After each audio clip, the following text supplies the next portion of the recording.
Oula, j'ai l'impression qu'il m'évoque, plein de choses. On est quand même dans une période hyper compliquée, politiquement, où il se passe plein de choses, affreuses, partout dans le monde et où on a l'impression qu'on perd un peu espoir de comment envisager le futur ou surtout pour nos générations, j'ai l'impression. C'est un peu compliqué et j'ai l'impression que la seule manière d'avancer, c'est l'espoir, en fait, qui peut nous pousser à vouloir changer des choses, mais concrètement. Et j'avais ma grand-mère, elle me disait toujours: «Pas avoir d'espoir, c'est un problème de luxe» et ça m'est toujours resté. Et c'est marrant parce que, c'est un festival qui est autour de Charlie Chaplin et je me souviens quand j'étais assez jeune, je regardais énormément de films de Charlie Chaplin.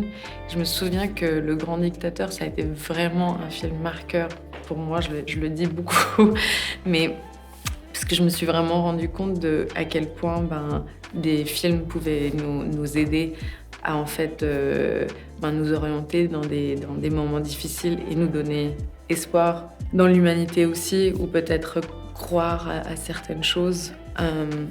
Et je pense que le cinéma, dans ce sens-là, peut être porteur si, il continue à être soutenu par des fonds publics aussi et qu'il reste libre et indépendant. Et là, on est à un moment un peu, compliqué en termes de financement aussi dans le cinéma, mais aussi dans la manière dont on réprime certaines personnes à parler, sur des sujets, par exemple, comme, la Palestine, par exemple, ou des endroits comme ça. On a l'impression qu'on fait face pour la première fois à une époque de répression, de paroles aussi, sur, des choses très simples comme l'empathie déjà. Et c'est ça qui est assez dingue de se rendre compte qu'aujourd'hui même, un l'empathie peut être criminalisée ou vue comme quelque chose de radical. Et j'ai l'impression que c'est là, en fait, cet endroit de conflit qui peut nous confronter à comment est-ce qu'on crée du dialogue pour recréer de l'espoir dans nos discours, dans notre manière de communiquer les uns avec les autres et comment est-ce qu'on va vraiment changer concrètement des choses, dans notre société. Mais c'est très large ce que je dis. Finalement, j'ai l'impression que, ben, l'espoir est indispensable pour notre survie. C'est la question, est-ce que ce monde, il est peut-être mieux sans notre espèce aussi? Mais mais j'aime espérer. En tout cas, j'ai l'impression que je ne veux pas perdre espoir. Je pense que c'est très important qu'on se dirige vers, juste des nouvelles perspectives et j'espère que le cinéma peut nous guider aussi avec des récits vers des nouvelles, possibilités de voir les choses. J'aimerais pas me mettre ces contraintes parce que je pense que ça dépend complètement du contexte dans lequel on interprète un rôle. Je veux dire, c'est toujours lié à une histoire aussi. Donc, j'ai l'impression même de jouer des choses qui sont complètement contraires ou pas naturelles. Ça peut être hyper intéressant aussi d'explorer des côtés qui sont peut-être plus désagréables aussi de l'humain. Donc, j'ai l'impression que non, ça fait un peu partie du métier aussi de se garder cette ouverture et cette curiosité. J'ai l'impression que j'ai vraiment eu la chance de faire vraiment des rôles, des films très différents qui qui m'ont fait grandir à travers les dernières 10 années aussi, qui m'ont appris à voir les choses d'une manière différente et de grandir tout simplement. Mais je pense qu'un film qui a été pour moi assez impactant, ça a été Sympathie pour le diable de Guillaume de Fontenay, un film que j'ai fait en Bosnie sur la guerre en Bosnie en 1992 à 1995. Et ça a été très intéressant parce que j'avais 23 ans ou 24 ans quand je l'ai fait. J'étais assez jeune et je me souviens que c'était pour la première fois où je me suis vraiment interrogée à comment la guerre peut arriver chez nous. Et comment c'est banal en fait, comment en fait, tout d'un coup, il y a les conflits s'embrasent d'une manière très violente et que c'est possible partout et c'est repossible. Et j'ai l'impression qu'en fait, prendre cette conscience de la fragilité, de la paix, disons, soi-disant, c'est quelque chose qui m'a fait beaucoup réfléchir à l'époque sur beaucoup de choix que j'ai faits aussi, ou de la manière dont je voyais l'Europe dans laquelle on est en train de vivre, ou dans laquelle on est en train d'avancer aussi avec la montée de l'extrême droite, et aussi ici en Europe. Et je pense que ça m'a vraiment prise conscience de à quel point on peut se retrouver rapidement dans des situations compliquées.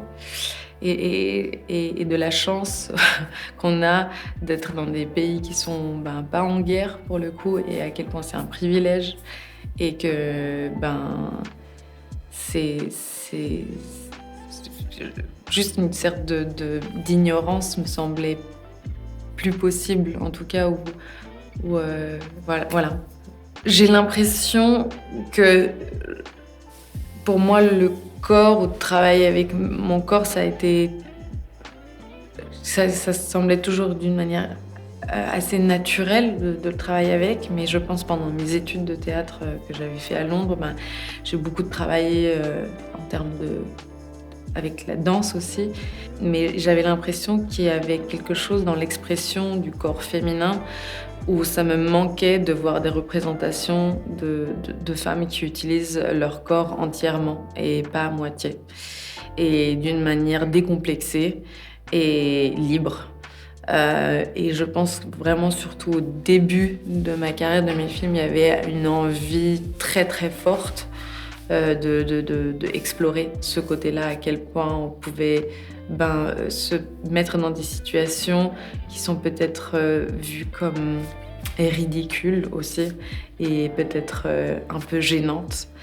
Et je trouve ça assez intéressant dans mon métier en tout cas, de faire des choses ou me mettre dans des situations où je me mets dans des situations un peu bizarres qui peuvent littéralement peut-être même gêner, et pour enlever la gêne.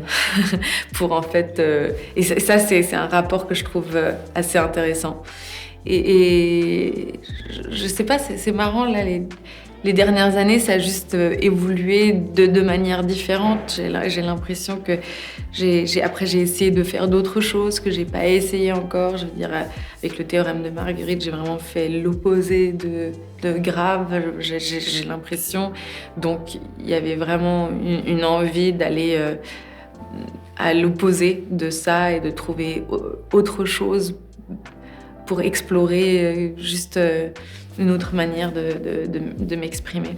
En fait, quand je choisis des projets, j'essaye juste de me poser la question comment est-ce que ça fait écho avec des réflexions que je me fais, est-ce que l'histoire me plaît, comment ça parle aussi, ou comment ce film est en dialogue avec quelque chose qui est en écho avec le temps dans lequel on vit.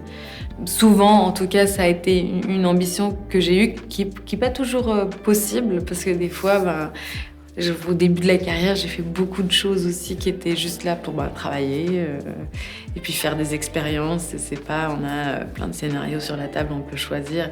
Et ça vient de plus en plus que j'ai un peu plus de choix de films que j'ai envie de faire, mais j'ai l'impression qu'il y a toujours une envie de ramener une part de mon point de vue dans mes projets, et à travers ça, peut-être c'est peut-être ça qui crée une singularité, ou je sais pas. Ouais.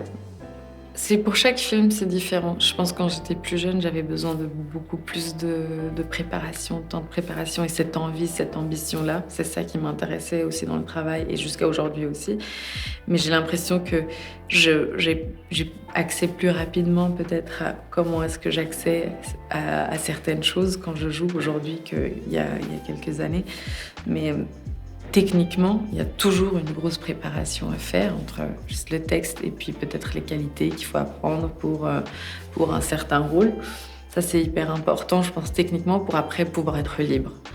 Parce que j'aime beaucoup être libre après pendant le travail, mais techniquement, il y a un besoin souvent d'être vraiment bien préparé et ça dépend aussi des ambitions de la réalisatrice ou du réalisateur. Et ça dépend ouais, énormément. Mais j'aime bien créer des petites bulles, des petites bulles où j'arrive à me créer en tout cas un sentiment d'une petite vie qui appartient à mes interprétations.